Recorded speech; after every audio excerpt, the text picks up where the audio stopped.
Dito nakakulong si former President Rodrigo Roa Duterte. Isquibeningen Prison, hindi ko alam kung tama yung pag-pronounce ko, dito sa Dahej. Ito ang loob niya. Kuha ito ng Dutch local media, pinakita nila sa public. Parang isolate talaga, wala kang makita talaga na tao nakakulong dito, saradong sarado. Parang hallway pa lang ito. Ito naman ang loob, ito ang magiging kwarto ni President Duterte. Maliit lang siya. Tama lang talaga, pang isang tao lang. Meron siya isang maliit na bintana. Meron siya maliit na higaan na pang isang tao lang.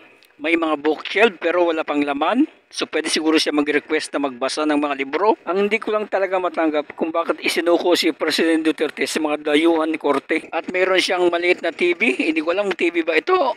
At lagayan ng mga damit niya. At saka yung pinto niya, bakal. Tinan mo, bakal. Yung pangsara niya, bakal na bakal. Nakaready na rin yung towel niya, kulay puti. Yung comfort room o yung CR niya, ito yung CR niya. Walang balde o kaya tabo, katulad dito sa Pilipinas. Siguro automatic ang CR ito. Napakahabang legal battle ito sa korte. Si President Duterte ay 79 years old, mag-80 years old na. Ang presidente nirespeto ang kanyang ama at inilibing pa sa libingan ng mga bayani. At ito ang napala yung kanyang kabutihan ginawa, pinagkanulo siya sa mga dayuhan korte.